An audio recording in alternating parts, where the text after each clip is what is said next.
Hey, what's up guys? Alex here with a new video, and today we're taking a look at the new Leica Lux app for iOS. If you're new to the channel, I am a portrait photographer and I primarily shoot with Leica. I'm currently shooting with the Leica SL3 and the Leica Q3. Last week, Leica introduced the Leica Lux app, which is a camera app for the iPhone. And this caught me by surprise. And I say that because Leica is a small company. They're not a large company. And the fact that they're dipping their toes into an app for the iPhone is quite interesting. That means they're really trying to expand their appeal and target a lot more users. In typical Leica fashion, this app is not free and is not cheap. So the Leica Lux app is $69 a year or $7 a month. And that's actually quite steep for a camera app. And you might be asking yourself, what does it promise or what does it give you for that price? Leica is essentially offering you two different things. First one is the Leica Lux. So this is like Leica's JPEG settings they have on their cameras on the iPhone. And they're also offering bokeh simulations. So what they're saying is, with portrait mode, you can get the look of a 28mm Summilux, a 35mm Summilux, and a 50mm f1.2 Noctilux. Do they deliver on these promises? Well, kind of.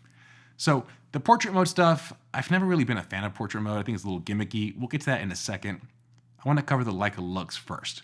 So if you've ever shot with a Leica, you know that one of the coolest JPEG settings they have is their black and white high contrast.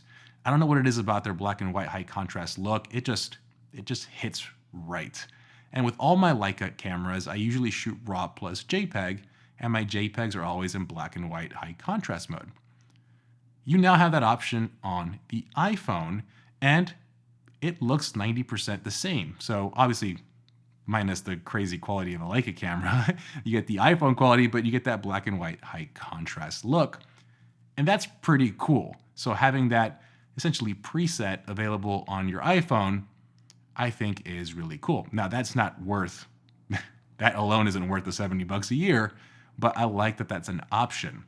You also have a variety of different looks. You have a Leica Vivid look, a Leica Classic look. I think they have their new Contemporary look and Eternal look that they just released with the SL3. So a wide variety of essentially presets. And what I wanted to do is see how close do they match a real Leica. So I went out and I shot some pictures with the iPhone and with my Leica Q3 in auto mode. So I put the aperture in auto, shutter speed in auto, ISO in auto, and I set the same kind of Leica looks on both devices to see how they compared. So what I'm going to do now is do a little slideshow, and I'll label them. It's not going to be a guessing game here. On the iPhone and Leica Q3 using the same Leica looks, so we can get an idea if we can match the color and match the Leica look. So let me go ahead and play that slideshow.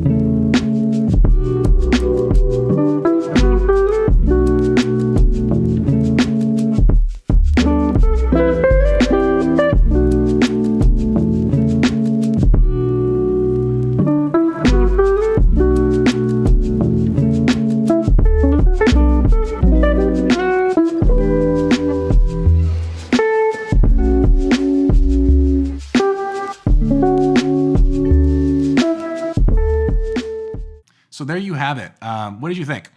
So obviously the Q3 just looks a little different. It's a full frame sensor. It's not an iPhone. I think with the iPhone, you're still seeing some of that over sharpening. You still have that HDR look because you are seeing the HDR processing. But as a whole, like the Leica presets do look fairly similar. I would say you're getting 90% the color that you would get on the Leica Q if you shot in JPEG with the iPhone, minus again, the image quality. But if you like what you're getting out of the JPEGs on Leica, or you like the Leica looks on your camera, it's a cool option to have it on your phone. Again, for me, the only mode I ever really use on my Leicas is the black and white high contrast mode.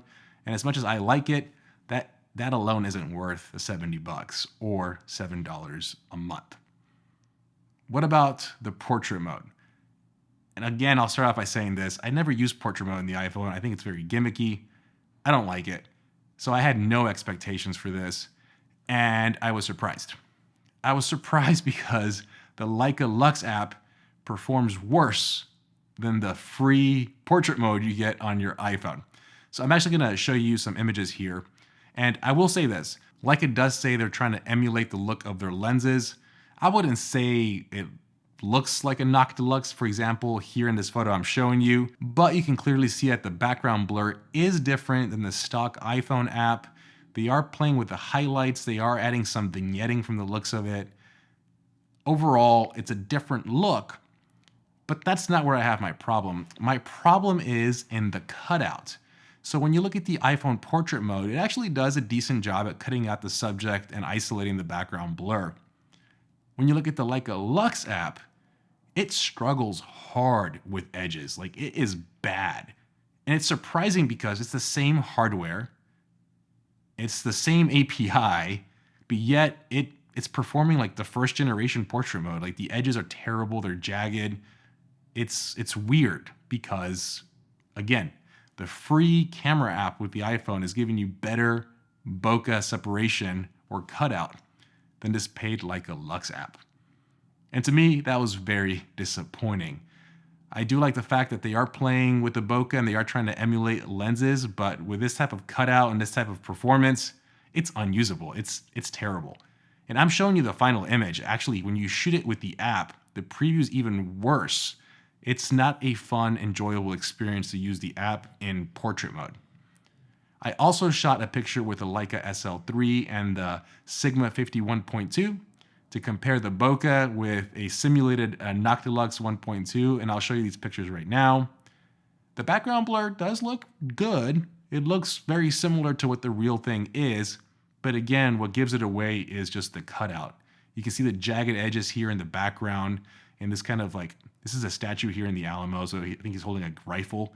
You can see the cutout here just looks terrible on the iPhone, but with the SL3, obviously a real lens, you don't have that.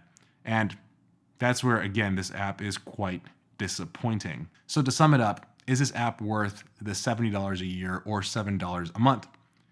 And the answer is, at this moment, no. Like I mentioned, if you're trying this app out because of the bokeh simulations and the portrait mode, your free camera app on the iPhone performs better than this paid app.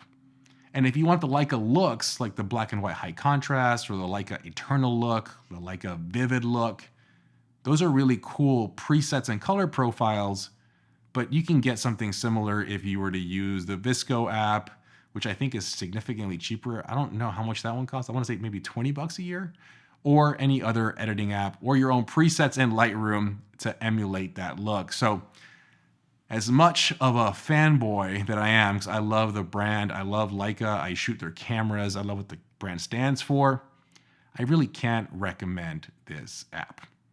But what do you guys think? Have you tried it?